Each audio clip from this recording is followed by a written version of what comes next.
जिले के कानवन थाना क्षेत्र में यहाँ एक महिला की आत्महत्या को लेकर कुछ मामला कई दिनों से तर्क में चल रहा है, जिसकी पुलिस प्रशासन द्वारा जांच भी चल रही है और मध्य प्रदेश के कई ज़िलों से लोग, खरगोन, खंडवा और धर्मपुरी से लोग यहाँ आए हुए हैं। अब आगे इसमें क्या तर्क है, कुछ लोगों से हम लोगों से चर्चा करेंगे। क्या नाम है साहब? वीरेंद्र वर्मा। वीरेंद्र जी, आप सब लोग यहाँ एकत्रित हुए हैं एक महिला के मामले को लेकर, आप क्या लगते हो? ज्योति वर्मा मेरी सिस्टर लगती थी, बड़ी बहन थी मेरी, जो कि आंगनवाड़ी में कार्य करती थी। जी। ये कुछ समय पहले ज्योति वर्मा को लेकर एक आत्महत्या का मामला सामने आया था। उसमें कुछ लोगों को आरोपी भी बनाया गया है, लेकिन ऐसा देखा जा रहा है कि उसमें पुलिस को लेकर कुछ लापरवाही की गई है। इस बारे में आपका क्या कहना है? जी सर, पूरी पुलिस प्रशासन की बहुत बड़ी लापरवाही उजागर हुई है, क्योंकि जिस दिन की घटना है 21 तारीख की, सोमवार की, उस दिन मैं भी आया अपनी माताजी को लेकर, तो उस दिन भी हमने रिपोर्ट दर्ज करवाने की बहुत कोशिश करी, लेकिन पुलिस पूरे ढुल में रवैया रहा और टालती रही। और इसी बीच में टेंशन की वजह से मेरी दीदी बेहोश हो गई और पुलिस की गाड़ी में हम लोग उसको फिर चिरायू अस्पताल लेकर गए। अगर उसी दिन पुलिस FIR दर्ज कर लेती तो ये आज घटना होती नहीं और मेरी दीदी हमारे साथ में होती।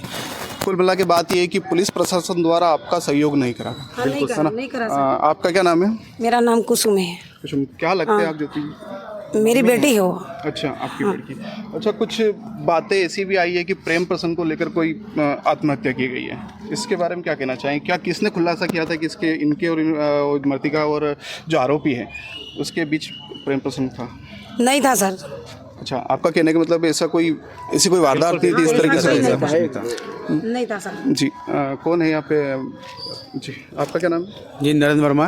जी, क्या लेकर आए हैं ऊपर यहाँ, क्या क्यों? मैं चाहता हूँ कि मुझे मेरी बहन को न्याय मिले, परिवार को न्याय मिले और आगे से ऐसी घटनाएं ना हो, ऐसी दबंग जो दिखा दे रहा है ऐसा नहीं हो।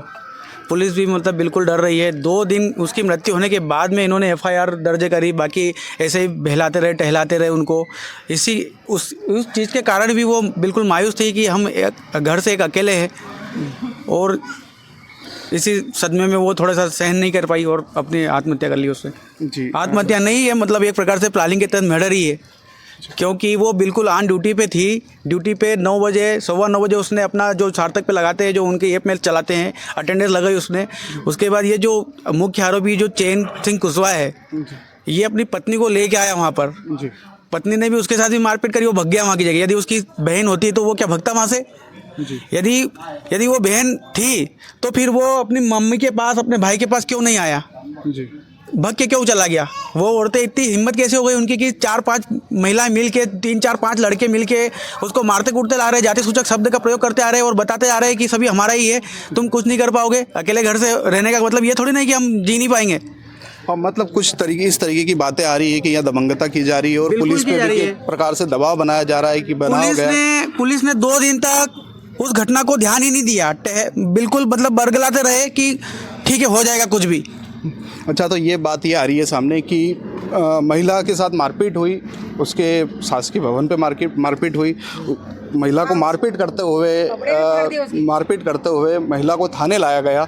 उस पश्चात भी पुलिस प्रशासन द्वारा महिला के साथ मारपीट करने वालों को लेकर किसी प्रकार की कोई FIR नहीं की गई या किसी प्रकार से उस पर आवेदन गंभीरता से नहीं ले गया। यदि उस रोज FIR हो जाती तो आज वो ये कदम नहीं उठा पाती, क्योंकि उन्होंने मारते हुए बोला भी था कि हमारा कुछ नहीं कर सकते, थाने पे जाओ, कुछ भी भले कुछ भी करो, हमारा कुछ नहीं हो सकता। तो यदि उस रोज यदि कार्रवाई हो जाती तो उसको ऐसा लगता कि पुलिस प्रशासन मेरे साथ में है, तो ये कदम नहीं उठाते। उसने सोचा कि मैं अब अकेली पड़ गई हूँ, इसलिए उसने ये गलत कदम उठाया। ठीक है, आगे की जानकारी हम आपको हमारे चैनल के माध्यम से देंगे कि पुलिस इसमें क्या तर्क निकालती है और आगे किस प्रकार से क्या कार्रवाई होती है। ठीक है।